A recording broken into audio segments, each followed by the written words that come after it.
শ্ৰদ্ধাৰ দৰ্শকবৃন্দ, আজি এটা ভিডিঅ' আপোনালোকৰ মাজলৈ আমি আগবঢ়াইছোঁ। এজন বেতনবিহীন অৱসৰপ্ৰাপ্ত শিক্ষক, যাৰ জীৱন চৰিত্ৰ, জীৱন গাথা আমি এই ভিডিঅ'ৰ মাধ্যমেৰে আগবঢ়াব বিচাৰিছোঁ। তেখেতৰ নাম হৈছে সিদ্ধাৰ্থ বৰা। এইটোৱে হৈছে সেই দুৰ্ভগীয়া শিক্ষক সিদ্ধাৰ্থ বৰাৰ ঘৰ। তেখেতৰ এটা জীৱন চৰিত্ৰ আমি আপোনালোকলৈ আগবঢ়াইছোঁ। আপোনালোকে ভিডিঅ'টো আৰম্ভণিৰ পৰা শেষলৈ চাবলৈ চেষ্টা কৰিব। ধন্যবাদ। ভাইটিক ভালকৈ চোৱা চিতা কৰিছা? কৰিছোঁ দেউতা। তাৰ গাটো লাহে লাহে মই বেয়া হৈ অহা দেখিছোঁ ক্ৰমান্বয়ে। খোৱা বোৱাবোৰ সময়ত দিছা কি নাই দিয়া তাক? দিছোঁ দেউতা। দিছা, কিন্তু ক'ত আছোন মই কাঁহী বাতিৰ পাকঘৰত তোমাক যোৱা দেখাই নাই একেবাৰে। দেউতা আজি 3 দিনমান হ'ল পাকঘৰত একোৱেই নাই। তাকে মই ভাবিছোঁ ৰাতিপুৱা ক'ৰবাত কামেই কৰোঁ নেকি, আৰু এওঁ দৰকো শেষ হৈছে। বোৱাৰী, অঁ দেউতা। এজন অৱসৰপ্ৰাপ্ত শিক্ষক হিচাপে মই মোৰ বোৱাৰীক লোকৰ ঘৰত বন্ধ কৰা হিচাপে মহিলা হিচাপে মই ব্যৱহাৰ কৰিব কেতিয়াও নোৱাৰোঁ। দৰকাৰ হ'লে এই সিদ্ধাৰ্থ বৰাই নিজৰ তেজ বিক্ৰী কৰি পেলাই খাব, নিজৰ ঘৰ চলাবলৈ চেষ্টা কৰিব, কিন্তু নিজৰ ঘৰত 3 দিন 4 দিন ভাত খোৱা নাই বুলি ওচৰ চুবুৰীয়াই যাতে কোনো কাৰণতে গম পাব নালাগিব। কাৰণ ডাঙৰ ল'ৰাক মই ইঞ্জিনিয়াৰ বনাইছিলোঁ, নিজৰ মাটি বাৰী সকলোখিনি তাৰ শিক্ষাৰ লগত মই জড়িত কৰোঁ, তাক উচ্চ শিক্ষিত কৰাৰ চেষ্টা কৰোঁতে মই সৰ্বোচ্চ মই বিক্ৰী কৰিলোঁ। আৰু সৰু ল'ৰা আজি ভাইটি, সি এম এ পাছ কৰি পেলাই আজি তাৰ পৃথিৱীত তাৰ সন্মান কি আছে? একো নাই, মাত্ৰ তিলকে মই শিক্ষকৰ ষ্টাম্পটো বুকুত লৈ পেলাই মই এই সমাজত জীয়াই আছো। মোৰ জীৱনটো কিন্তু একো নাই। গতিকে তুমি কোনো কাৰণত বাহিৰলৈ যাব নোৱাৰিবা। তোমাক যেতিয়া এইখন ঘৰত বোৱাৰী কৰি আনিছিলোঁ, তেতিয়াৰ পৰাই মই তোমাক উপযুক্ত মৰ্যাদাৰে এগৰাকী ভাল বোৱাৰী হিচাপে মৰ্যাদা দি আহিছোঁ। সেই মৰ্যাদা তুমি কোনোদিন মোৰ এইখন সমাজৰ আগত বিলীন কৰিব নোৱাৰিবা। অন্তত সিদ্ধাৰ্থ বৰাৰ যি বেতনবিহীন শিক্ষকতা, এই ঘৰখনতো এটা সন্মান আছে। দেউতা, এওঁক আকৌ আগৰ দৰে ঘূৰাই পামনে? মোৰ ইতিহাস তোমালোকক ক'বলৈ মই বিচৰা নাই বোৱাৰী, কাৰণ ইতিহাস আজি মোৰ কাৰণে অপহাস হ'ল। বহু পুৰণা মই BA পাছ ল'ৰা আছিলোঁ, শিক্ষকতা কৰিলোঁ এখন স্কুলত, কিন্তু কোনো দিনেই মই স্কুলৰ পৰা, চৰকাৰৰ তৰফৰ পৰা 1 টকাও মই দৰমহা হিচাপে আজিলৈ চুই নাপালোঁ। য'ত নেকি সেই স্কুলৰ পৰা মই অৱসৰ ল'লোঁ, কিন্তু ইমান দৰিদ্ৰতাৰ মাজত মই দিন পাৰ কৰিছোঁ। দৰিদ্ৰতাই গ্ৰাস কৰা মোৰ জীৱন, আৰু মোৰ এই দৰিদ্ৰতাই জন্মগতভাৱে মোক লগ এৰা নাই, আৰু আজিও লগ এৰিবলৈ চেষ্টা কৰা নাই। গতিকে দুখবোৰ মই সদায় লুকুৱাই ৰাখি পেলাই মই সুখত থাকিব বিচাৰোঁ। আৰু ভাইটিৰ যি পেৰালাইচিছ বেমাৰ হৈছে, এইটো কোনো ডাঙৰ বেমাৰ নহয়। যদি ভগৱানে কৰে, চবটো ভগৱানৰ লীলা। ভগৱানে যদি ইচ্ছা কৰে, ভাইটিক পুনৰ আগৰ দৰেই চাগে সুস্থ হৈ উঠাৰ খুব সম্ভাৱনা আছে। ভগৱান ওপৰত মই সকলোখিনি এৰি দিছোঁ। বাকী আমাৰ চিকিৎসাৰ অন্তত হয়তো কিজানি কিবা আমি আশা কৰিব পাৰোঁ। বোৱাৰী, বহুদিন হ'ল ভোকবোৰ ভোক-ভাগে শুকাই গৈছে পেটৰ ভিতৰত। যদি পাৰা একাপ চাহ দিবা নেকি? তোমাৰ হাতৰ চাহকাপ খাবলৈ বৰ ইচ্ছা কৰিছে।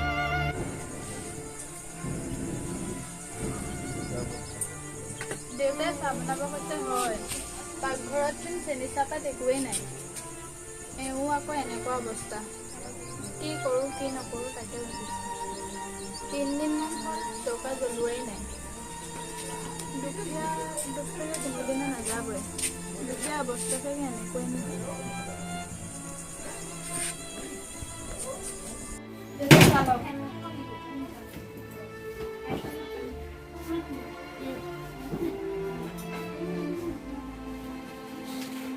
চাহত চেনি দিবলৈ পাহৰিলে। হয় দেউতা, চেনি দিব পাহৰিলোঁ। একো নাই দিয়া, মই তিতা খাব পাৰোঁ। এই সিদ্ধাৰ্থ বৰাই তিতা খোৱা অভিজ্ঞতা বহুদিনৰ পৰা জন্মলগ্নৰ পৰাই আছে। তৃপ্ত হৈ হৈ হৈ তিতা খাই খাই খাই খাই গতিকে মই তিতা বৰ সহজতে হজম কৰিব পাৰোঁ। সেই শক্তিকণ ভগৱানে মোক অন্তত দিছে।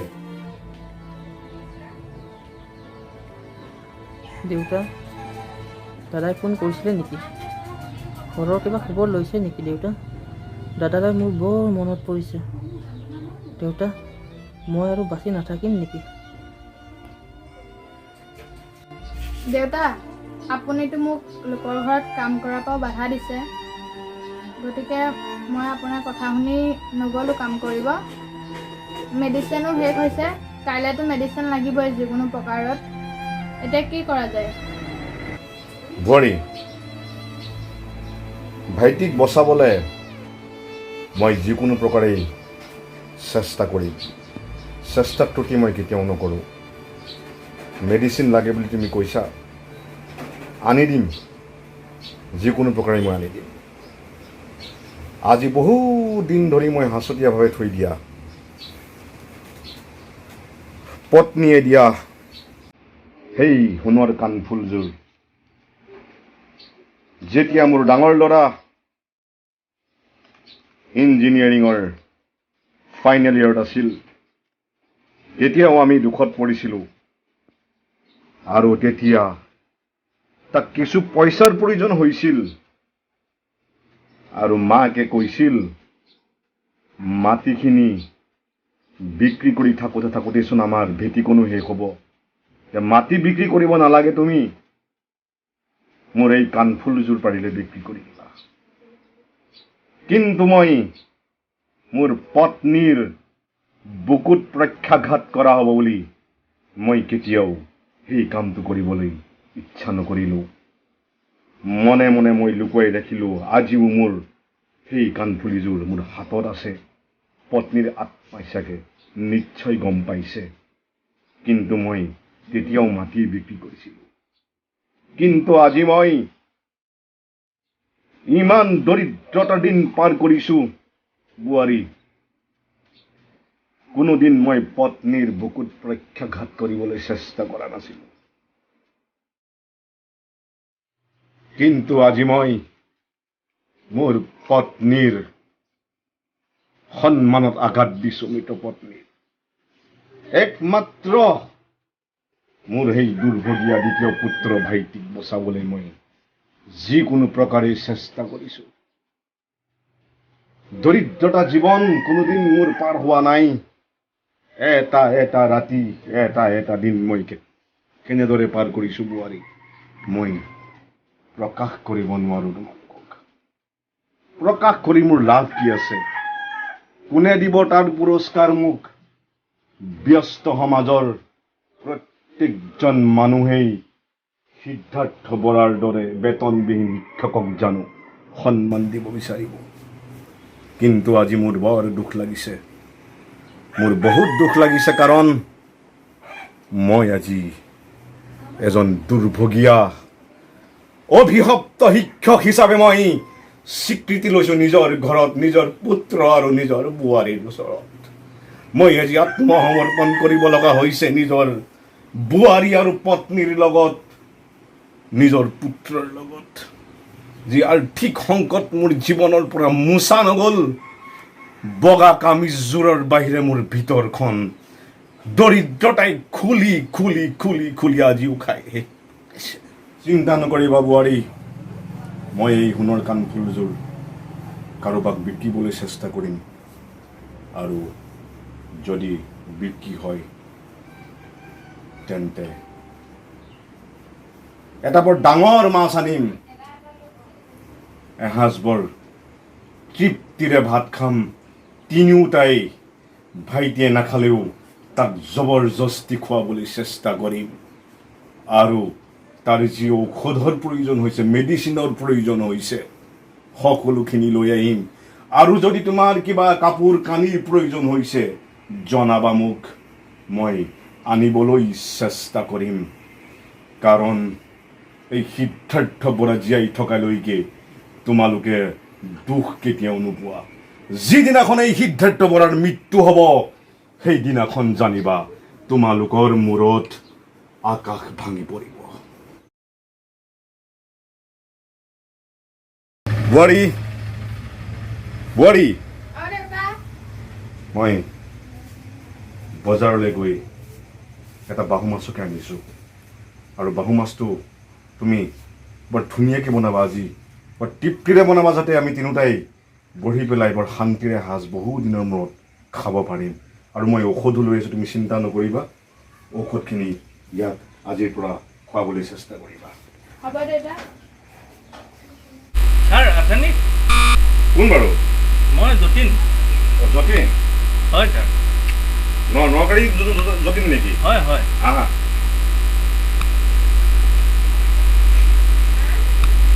বহ। কোৱা, বহু দিনৰ মূৰত আহিলা? হয় ছাৰ, অকণমান দৰকাৰ এটাত আহিলোঁ। বাকী আপোনাৰ খবৰ? খবৰ কি ক'বা, নামতহে জীয়াই আছোঁ শিক্ষক হিচাপে। কাৰণ ঘৰখনৰ অৱস্থা বহুত বেয়া, ক'বলৈ মানে দিগদাৰ, অলপ অসুবিধা পাওঁ। কাৰণ আগৰ পৰা ডেকা জীৱনৰ পৰাই স্বাৱলম্বিতা হৈ পেলাই জীয়াই থাকিলোঁ।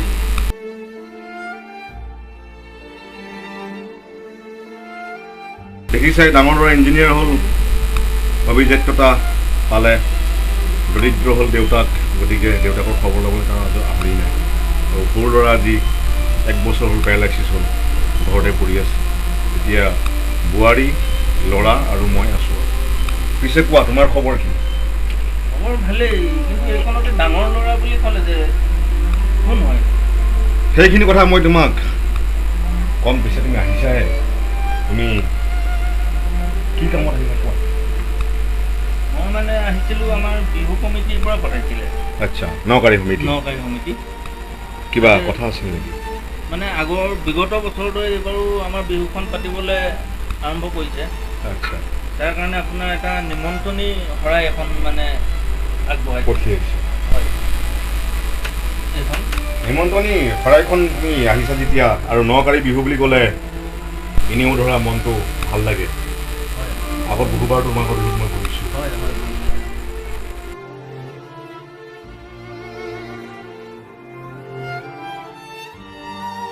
ভালেই দিছে, দায়িত্ব দিছে, ভাল কথা। কিন্তু যতীন, মই এইবোৰ ত্যাগ কৰিছোঁ। কিয় জানা? ক'বলৈ ইচ্ছা নকৰোঁ, কিন্তু তুমি মোৰ যিহেতু ঘৰত আহিলা, ঘৰত অহাৰ কাৰণে মই আজি কিছু কথা ক'বলৈ বাধ্য হৈছোঁ। তুমি গৈ পেলাই বিহু কমিটিক আকৌ ক'ব নালাগে। কাৰণ মোৰ ডাঙৰ ল'ৰাই যেতিয়াৰ পৰা মোৰ এই ঘৰ ত্যাগ কৰিলে, আৰু ময়ো তেতিয়াৰ পৰাই মোৰ জীৱনৰ সৰ্বোচ্চ সামাজিক যিখিনি মোৰ জ্ঞান আছিল, মেল মিটিং, সভা সমিতি, বিহু, সকলোখিনি মই ত্যাগ কৰিলোঁ। কাৰণ যি নিজৰ পুত্ৰ সন্তানক সন্তুষ্ট কৰিব নোৱাৰিলে, যিজন শিক্ষকে এই কলম দেখিছা, কলমেৰে গোটেই জীৱন পাৰ কৰিলোঁ বিনা বেতনে। এখন স্কুলত শিক্ষকতা কৰি নিজৰ শিক্ষকতাৰে বহু ল'ৰাক ডাঙৰ মানুহ কৰালোঁ, নিজৰ ডাঙৰ ল'ৰাকো ইঞ্জিনিয়াৰ বনালোঁ, নিজৰ সৰু ল'ৰা আজি MA পাছ। কিন্তু সকলোখিনি মোৰ ব্যৰ্থ জানা। মই চালা নীৰৱ থাকি মই ভাল পাওঁ আজিকালি জানা। নীৰৱ হৈছে মোৰ বৰ্তমান জীৱনৰ মূল সংগী। নীৰৱতাক আশ্ৰয় কৰি মই জীয়াই আছোঁ একমাত্ৰ সেই সৰু পুত্ৰ আৰু বোৱাৰী মুখখনলৈ চাই। সি তাৰ আজি পেৰালাইচিছ হোৱা 1 বছৰ হ'ল, তোমাক কৈছোঁ চাগে। কিন্তু দৰিদ্ৰতাই গ্ৰাস কৰা মোৰ জীৱন, তাক মই ভাল এখন চিকিৎসালয়লৈ নি পেলাই মই তাক চিকিৎসা কৰাব পৰা নাই। কাৰণ কি জানা, মোৰ টকাৰ অভাৱ অ'। গোটেই পৃথিৱীত টকাৰ খেল জানা। আজি ভাল চিকিৎসা এটা দিব পৰালৈ হয় নিশ্চয় সি ভাল হ'ল হয়। অভিশপ্ত দেউতা হয় মই জানা। মোৰ দৰে চাগে আৰু অভিশপ্ত দেউতাক এই পৃথিৱীত খুব কম আছে। শিক্ষক হিচাপে ক'বলৈ মোৰ নিজকে লাজ লাগিছে আজিৰ তাৰিখত। আৰু শিক্ষকতাৰ সেই বগা কামিজটো মই কেতিয়াবাই খুলিলোঁ জানা তুমি। মোৰ দুখ লাগিছে তোমাক কথাখিনি ক'বলৈ যাওঁতে। শিক্ষকতা কৰা এই কুৰ্তাযোৰ জীৱনত 3যোৰ কাপোৰে মোৰ জীৱন শেষ কৰিলোঁ মই আজিলৈকে। বিহু গৈছে কত, মোৰ পুত্ৰ আৰু বোৱাৰীক মই এযোৰ ভাল কাপোৰ পিন্ধাব নোৱাৰিলোঁ। গতিকে শিক্ষকতাৰ জানো কিবা মূল্যাংকন আছে আজিৰ পৃথিৱীত? আজিৰ শিক্ষকে কি কৰিছে তোমাৰ? আজিৰ শিক্ষকে তোমাৰ ঘৰৰ বাউণ্ডেৰী ৱাললৈকে টাইলছ লগাইছে, তুমি চকুৰে দেখিছা। কিন্তু মই মোৰ বিনা বেতনৰ জীৱনৰ শিক্ষকতাত মই মানুহ বনাইছোঁ বহু ছাত্ৰ ছাত্ৰী। কিন্তু মই মোৰ জীৱনৰ ঘৰখন বনাব নোৱাৰিলোঁ কোনোদিন। আৰু মোৰ জীৱনৰ ঘৰখন ইমানেই দৰিদ্ৰতাত মই পাৰ কৰিছোঁ, তোমাক মই কি ক'ম। আজি 3-4 দিন হৈছে চৌকাত মোৰ জুই নাই জানা। আৰু বোৱাৰীয়ে আজি ৰাতিপুৱা একাপ চাহ দিছিল। চাহ কাপত চেনি দিবলৈ পাহৰিছোঁ কৈছে, কিন্তু বোৱাৰীয়ে মোক সন্মানৰ কাৰণে চেনি দিবলৈ পাহৰিছোঁ বুলি কৈছে মই জানো। কিন্তু মোৰ ঘৰত চেনি নাই, গম পাইছা। ত্যাগ স্বীকাৰ কৰিছে বোৱাৰীয়ে মোৰ। ত্যাগ স্বীকাৰ তাই কিমান কৰিব মোক লৈ পেলাই, দৰিদ্ৰতাক লৈ পেলাই তাই যিখিনি ত্যাগ কৰিছে, মানে ক'বলৈ মোৰ কোনো ভাষা নাই। গতিকে তুমি আহিলা মই ভাল পালোঁ, কিন্তু মই সভা সমিতিবোৰ ত্যাগ কৰিলোঁ বুজিছা। বোৱাৰী, যতীন আহিছে মোৰ ছাত্ৰ। চাহ একাপ দিয়াতো আমাৰ শক্তি নাই, পানী এগিলাচকে দিবা। আৰু পানী গিলাচ তুমি তোমাৰ এই সিদ্ধাৰ্থ বৰা ছাৰে চাহ দিছে বুলিয়ে তুমি তোমাৰ কমিটিক ক'বা।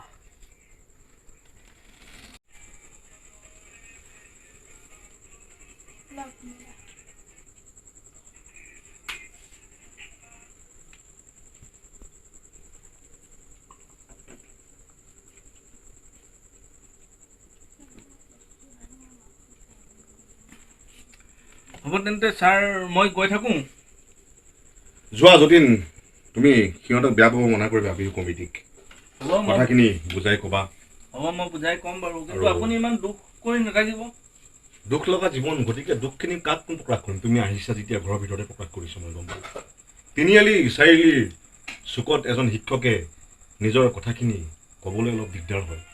তুমি ঘৰত অহাৰ কাৰণে মই বেছ সুবিধা পালোঁ, সেইকাৰণে অলপ কথা কিছু ক'লোঁ নিজৰ। হ'ব মই আহিছোঁ। ঠিক আছে, আহিবা মাজে মাজে খবৰ ল'বা মোৰ। তোমালোকৰ দৰে ছাত্ৰবোৰ আহি থাকিলে মোৰ নিজৰে মনটো ভাল লাগে। অনামিকা, কোৱা। দাদাই ফোন কৰিছিলে নেকি? নাই কৰা। তুমি দেউতাক অলপ চাবা। মোৰ গাটো লাহে লাহে বেয়া হৈ আহিছে। মই আৰু জীয়াই নাথাকিব পাৰোঁ। এনেকুৱা কথা কিয় কয় বাৰু? তুমি দেউতাক চাবা।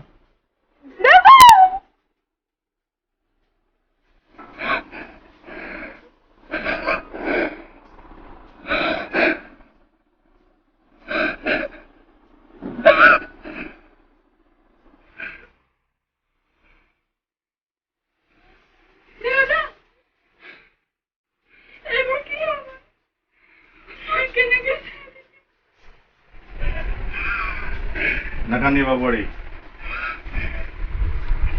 সকলো শেষ হৈ গ'ল ন। পুত্ৰ সন্তান হিচাপে সিয়ে জীয়াই আছিল, আৰু আজি সি মোৰ পৰা বিদায় ল'লে। নাকান্দিবা বোৱাৰী, নাকান্দিবা। মই জীয়াই আছো তোমালোকক চাবলৈ। একমাত্ৰ পুত্ৰ হিচাপে মই তাকে ভাবিছিলোঁ, আৰু ভগৱানৰ নিষ্ঠুৰ হিচাপত